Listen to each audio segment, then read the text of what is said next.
नमस्कार दोस्तों, मेरा नाम है मनीष कुमार सिंह और मैं आपका स्वागत करता हूं 4 पीएम महाराष्ट्र में। दोस्तों, अजीत गुट और शरद पवार की एनसीपी जो गुट है, उनके बीच में क्या चल रहा है ये सभी को पता है। और लगातार ये जब से एनसीपी दो भागों में बटी है, तब से जो है अजीत पवार गुट और शरद पवार की एनसीपी के बीच तनातनी है। और लोकसभा चुनाव के बाद से सब यही कह रहे थे कि अजीत पवार के कई सारे जो नेता हैं, उनका साथ छोड़कर शरद पवार के गुट के साथ जा सकते हैं। अब क्या शरद पवार गुट में जाएंगे एनसीपी के विधायक?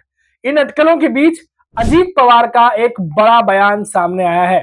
महाराष्ट्र में विधानसभा चुनाव से पहले सियासी पारा गर्म है। एनसीपी के दोनों गुटों में उलटफेर के संकेत मिल रहे हैं।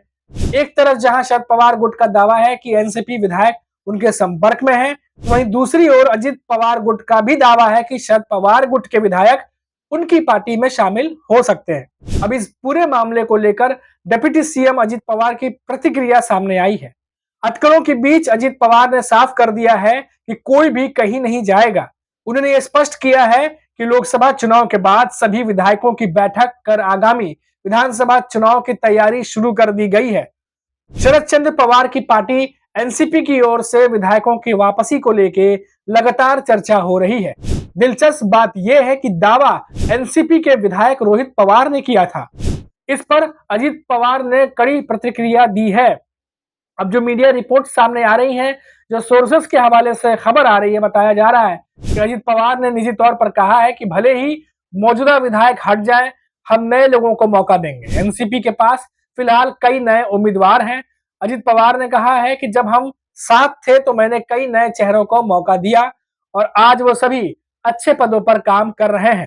इस प्रकार ऐसा लग रहा है कि अजीत पवार ने विधायकों को एक प्रकार की चेतावनी भी दे दी है। अजीत पवार ने यह भी कहा कि नीलेश लंके को मौका देने की पहल मैंने ही की थी और उन्हें लोकसभा चुनाव लड़ने के लिए सबसे पहले मैंने ही तैयार किया था। हालांकि of the record Ajit Pawar को बताया गया है कि वो मांग कर रहे हैं कि उन्हें लोकसभा दी जाए और उनकी पत्नी को विधानसभा दिए जाए। इस बारे में बीजेपी नेताओं से चर्चा की गई थी, लेकिन बीजेपी के नेताओं ने बात नहीं मानी। इस बीच एनसीपी आगामी विधानसभा चुनाव के लिए 288 सीटों पर सर्वे करने जा रही है और 2019 के चुनाव में एनसीपी ने 54 सीटें जीती थी और अब वो उन सभी सीटों पर दावा करेंगे। इसके साथ ही अन्य सीटों की भी समीक्षा की जाएगी। प्रफुल्ल पटेल ने कहा है कि इन सीटों में नवाब मलिक भी शामिल होंगे और औपचारिक बातचीत में प्रफुल्ल पटेल ने यह भी कहा है कि सर्वे में जिन 288 सीटों पर हमारे उम्मीदवार आगे हैं, उन सीटों पर एनसीपी दावा करेगी। तो ये तमाम बातें जो है वो सामने निकल करके आ रही हैं और कई बड़ी बातें जो है वो कही जा रही हैं। और जैसा कि हमने आपको बताया कि सर्वे की बात अब जो है वो सामने निकल के सामने आ रही है। सर्वे की जरूरत क्यों पड़ी? सर्वे की जरूरत इसलिए भी पड़ी है क्योंकि जो तमाम सहयोगी दल थे वो लगातार ये बात मांग रहे थे कि उन्हें ज्यादा से ज्यादा सीटें दी जाए। अब 2 सर्वे की बात कही जा रही है कि 2 सर्वे जो है वो विधानसभा चुनाव को लेके किए जा रहे हैं। अब इन सर्वों को लेके अजीत पवार ने जो सीटों का बंटवारा है उसके लिए क्या फॉर्मूला तैयार किया है। तो देखिए, महाराष्ट्र में अगले महीने अगले कुछ महीनों में ही विधानसभा चुनाव होने वाले हैं, 3 सवा 3 महीने के बाद। और इससे पहले लोकसभा इलेक्शन में एनडीए ने 3 दलों यानी भाजपा, शिवसेना, अजीत पवार की एनसीपी में सीट बंटवारे को लेकर लंबी खींचतान चली। इस बार अजीत पवार सीट बंटवारे को लेकर अनोखा फॉर्मूला दे रहे हैं। वो कह रहे हैं कि उनकी पार्टी राज्य की सभी 288 जो है सीटों का सर्वे कराएगी। उनसे पहले एकनाथ शिंदे के नेतृत्व वाली शिवसेना और भाजपा भी सर्वे कराने का ऐलान कर चुकी है। अब अजीत पवार का कहना है कि 3 सर्वे हो रहे हैं। यदि 2 सर्वे किसी सीट पर एक दल को मजबूत बताते हैं तो वहां से उन्हें वो टिकट मिलना चाहिए।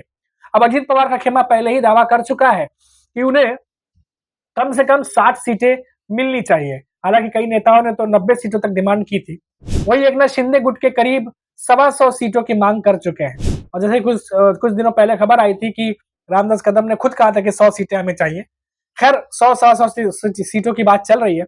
इस पर देवेंद्र फडणवीस ने पिछले दिनों कहा था कि सीट बंटवारे में ताकत को आंका जाएगा।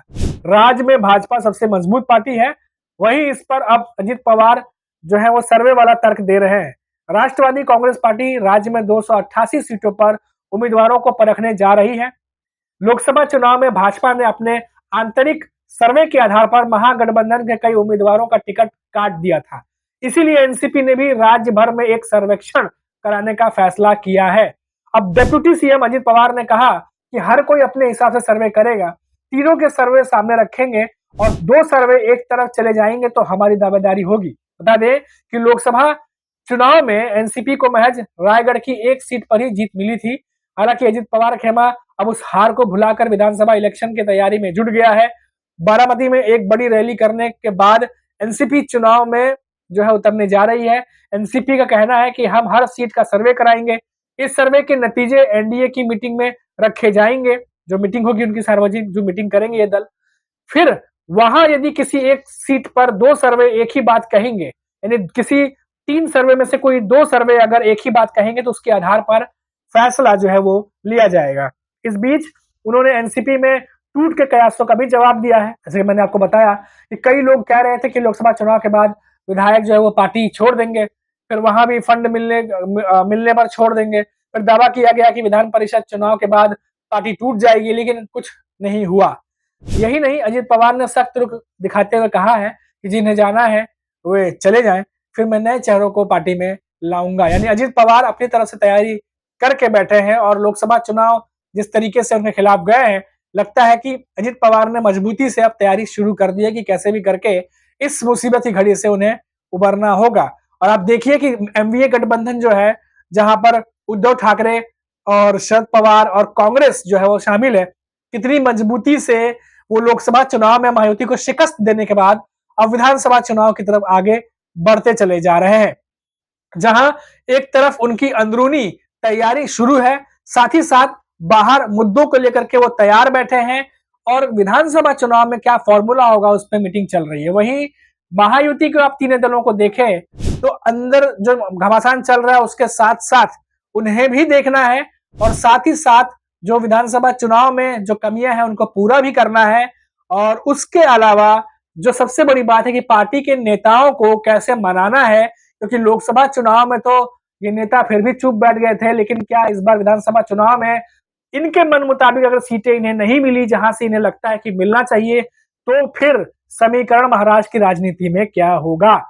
खैर ये बात तो अभी वक्त ही बताएगा, लेकिन जिस तरीके से अजित पवार की मैंने आपको सारी खबरें बताई कि कहीं ना कहीं वो भी जानते हैं कि कुछ विधायक इधर से उधर हो सकते हैं और शायद इसीलिए वो ये बात कह रहे हैं कि अगर कुछ चले भी जाएंगे तो वो नए चेहरों को मौका देंगे।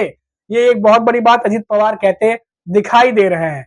तो यानी वो पूरा मूड बना चुके हैं कि अब उन्हें विधानसभा चुनाव कैसे लड़ना है, इसको लेके वो तैयारियां कर रहे हैं। अब देखना होगा कि आने वाले वक्त में शरद पवार की तरफ से क्या अब नया जो है वो पासा फेंका जाता है और उस फेंके हुए पासे से वो क्या सवाल पूछेंगे और उस सवाल का जवाब महायुति के नेताओं के पास होगा या नहीं होगा, ये तो आने वाला वक्त ही बताएगा।